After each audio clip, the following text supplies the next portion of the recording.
¿Qué tal amigos de Impacto Venezuela? Les saluda a esta hora Carla Salcedo Flores.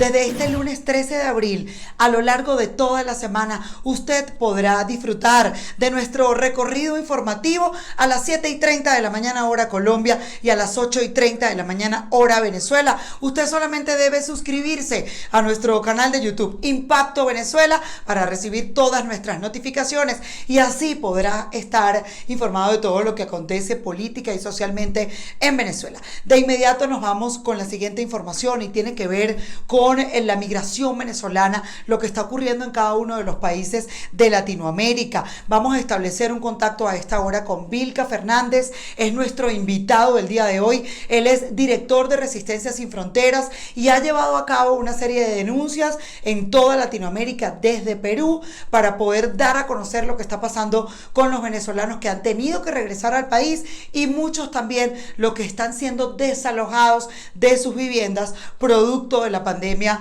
del coronavirus. Vilca, te saludamos a esta hora. ¿Cómo estás?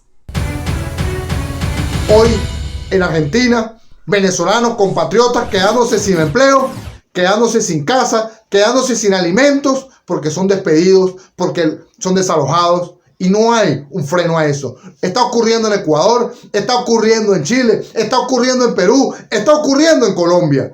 Hoy la xenofobia en Latinoamérica se suma al COVID-19. Una de las cosas que queríamos consultarle a Vilca es lo relacionado a que en algunos países se ha establecido como ley, como decreto presidencial, la prohibición de desalojar a cualquier familia que no tenga para pagar el arriendo, que tenga algún tipo de atraso. ¿Esto se está cumpliendo con los venezolanos, Vilca? Hoy tenemos venezolanos que están huyendo no del COVID-19, sino huyendo precisamente de esa xenofobia, de ese maltrato social en el cual han caído. Compañeros regresando por distintas calles de Latinoamérica a Venezuela, caminando, porque no tienen con qué pagar el arriendo y han sido desalojados, porque no tienen con qué comer, porque no tienen con qué alimentar a sus hijos, porque no tienen para comprar una medicina. Hoy en la frontera colombo-venezolana está inundada de compatriotas, de connacionales regresando y son maltratados también ahí, no son recibidos. ¿Dónde está la humanidad?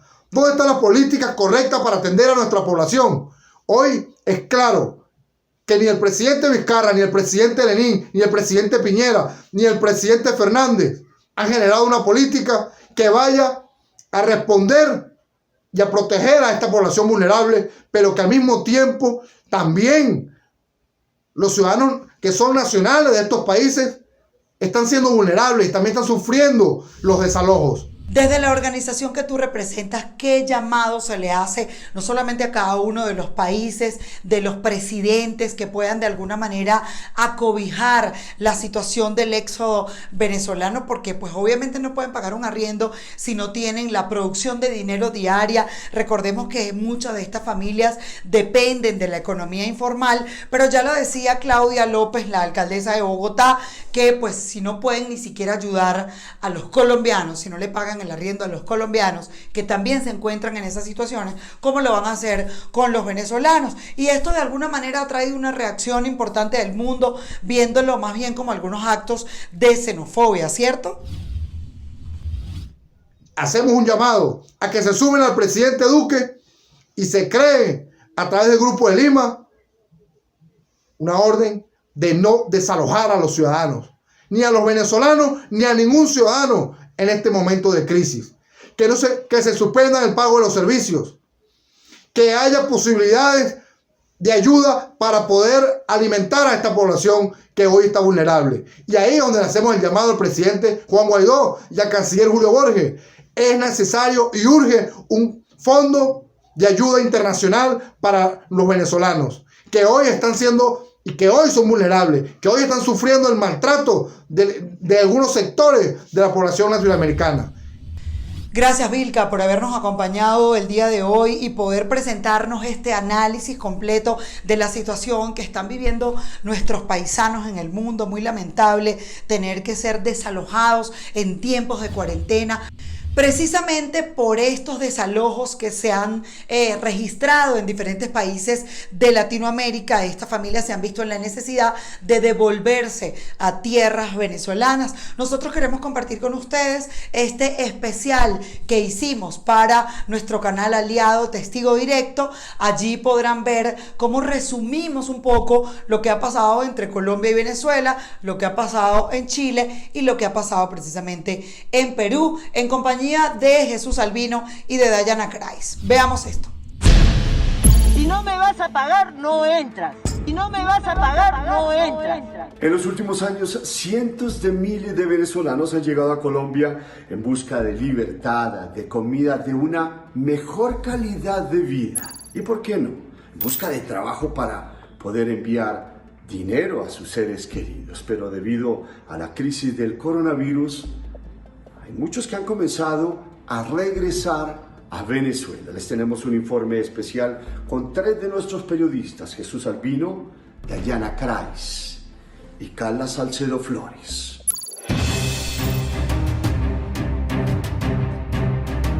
A nosotros los venezolanos no nos está matando el coronavirus, sino el hambre. Colombia registraba hasta hace poco la cifra de 1.825.000 venezolanos que hacían vida aquí en Colombia. Usted podía ver en calles como estas, aquí en Bogotá, a un grupo de venezolanos en cada esquina vendiendo empanadas. O en el Transmilenio, este fin de semana que pasó, 600 venezolanos se fueron caminando desde Bogotá, desde Cali, desde otras ciudades. Regresaron a Venezuela con niños en plena cuarentena. ¿Por qué? Porque fueron desalojados de los arriendos donde vivían, donde pagaban diariamente y que pues obviamente con esta situación perdieron todo tipo de calidad de vida.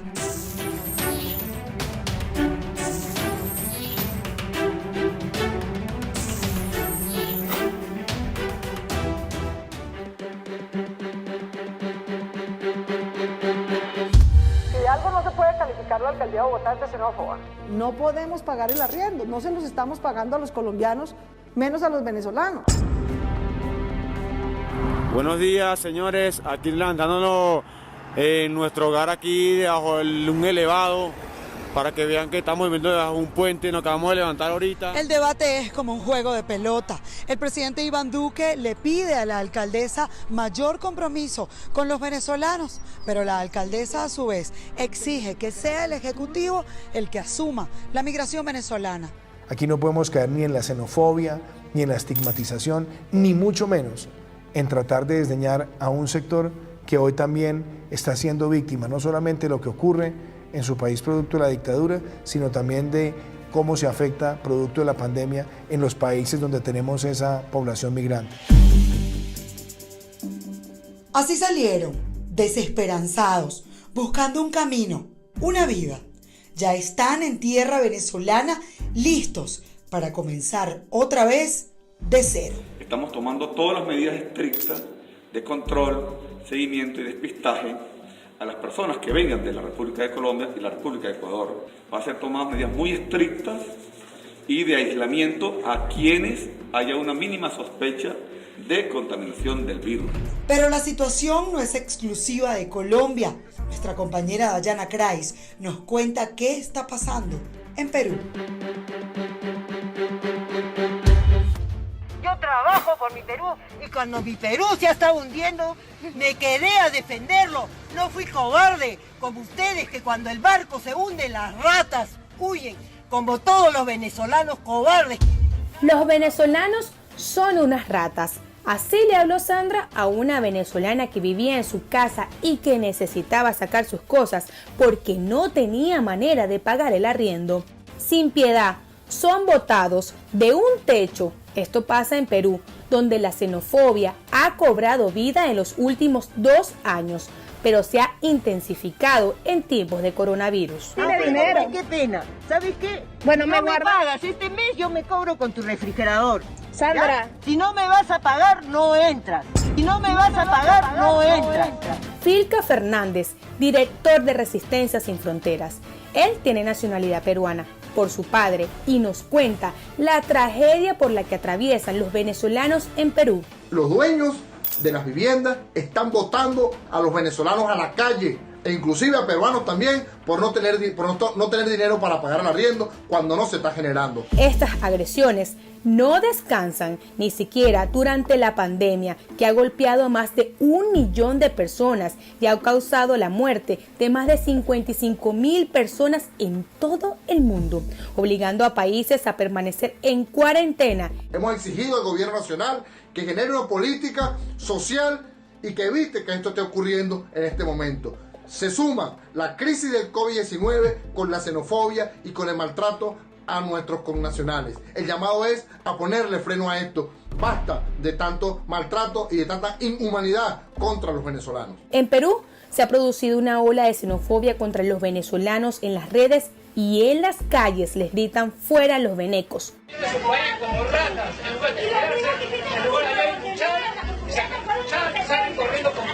Pero es que esto no solo pasa en Perú, también pasa en Chile y muchas historias de xenofobia se repiten. Esa señora le dije que me hiciera el favor, me cambiara un billete de 1000 y mire, y viene a insultarme. Marjorie Nelson decidió hace 2 años emigrar a Chile. A pesar de ser economista, analista financiero, bancaria, entre otros títulos de economía, está desempleada. Decidió vender café y arepas para poder subsistir. Nunca se imaginó lo que iba a vivir. Necesitaba cambiar 1,000 pesos chilenos para dar vueltos. Fue a una bodega cerca de su casa y vean lo que le pasó. Usted, esa señora, le dije que me hiciera el favor, me cambiara un billete de 1000 y mire, y viene a insultarme. Es una situación que no deseo que nadie viva. En un momento determinado me imaginé lo que se podía sentir. Sin embargo, sentirlo fue bien diferente. Todavía me acuerdo y si me quiebra y se me hace un nudo pensar que yo viví solamente un pedacito de una xenofobia, pero que muchos hermanos han tenido que vivir esta situación mucho más fuerte. La pandemia ha generado la paralización de la economía. Muchos venezolanos que viven del día a día en ese país se la ven difícil. Es una incertidumbre porque si nos quedamos sin empleo, ¿cómo pagamos el arriendo? ¿Cómo llevamos a cabo el pagar cada una de nuestras cuentas? La xenofobia no sería común en la población de este país. Muchos chilenos tienden la mano a los inmigrantes. Sin embargo, en tiempos de pandemia, nada es seguro.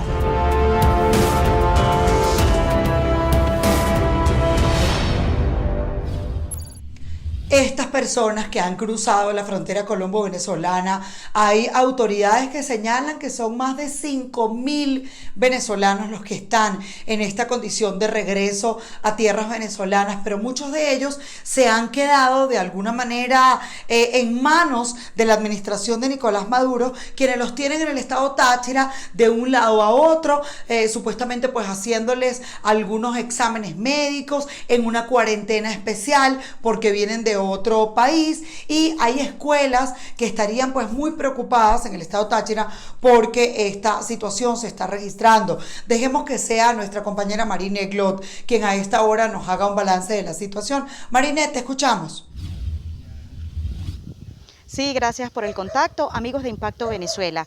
Al estado Táchira hasta la fecha ya han ingresado 5.791 personas, migrantes venezolanos que llegaron por la frontera con Colombia, específicamente por el puente internacional Simón Bolívar. Las autoridades regionales y nacionales dependientes del Ejecutivo Nacional han desplegado un plan macro de atención. Asimismo, han activado los denominados PASI, que son los puntos de control, atención social integral para estas personas que han sido reubicadas en algunas escuelas del municipio Pedro María Ureña, en algunos espacios del municipio Bolívar, específicamente en San Antonio del Táchira, así como en el municipio Junín, y acá en el municipio San Cristóbal fueron destinados 2 espacios deportivos, campos deportivos, para albergar a estas personas mientras cumplen con la cuarentena nacional, con la cuarentena obligatoria ordenada por el Poder Central.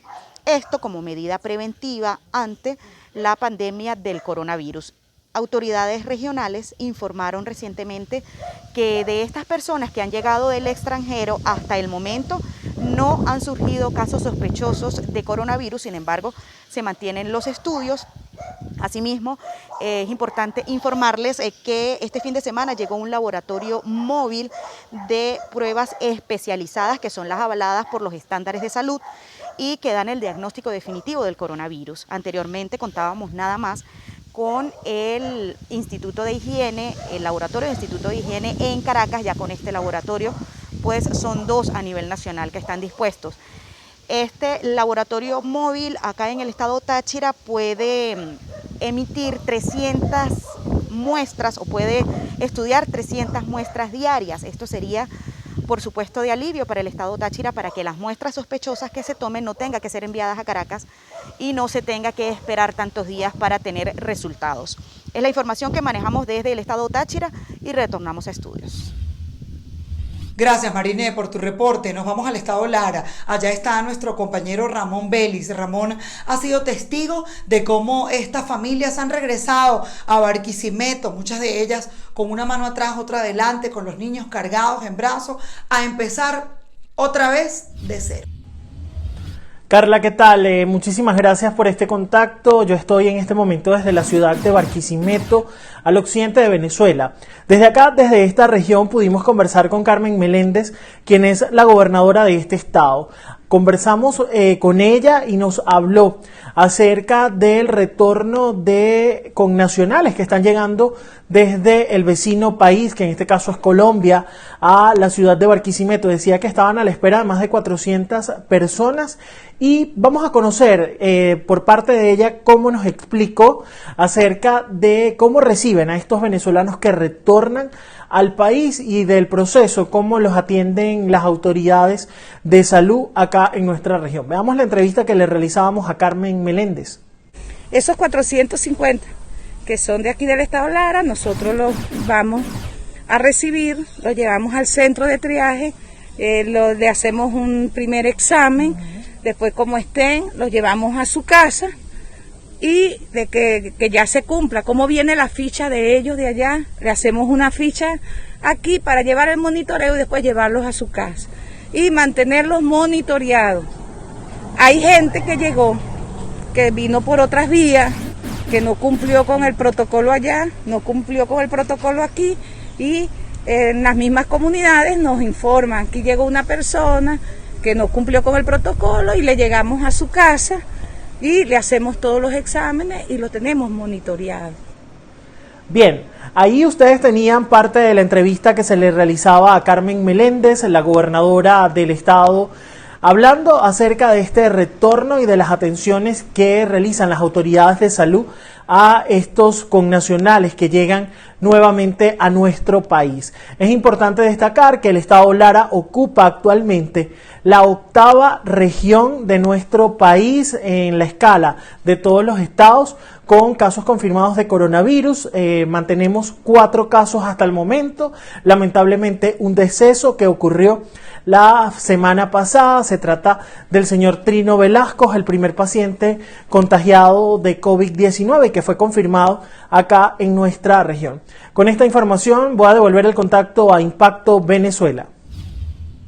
Continuamos con más de este tema y es que hay medidas extremas que se están usando en el oriente venezolano para evitar el COVID-19. ¿Qué hacen las autoridades? Pues sencillo, recorren las calles y donde vean a alguien reunido en casa del vecino, en la puerta de la casa, haciendo visita, pues sencillamente se los llevan presos. Vamos a dejar que sea la información que nos trae a esta hora Jesús Albino, quien nos amplíe entonces todo lo que está pasando con esto en el estado Anzoátegui.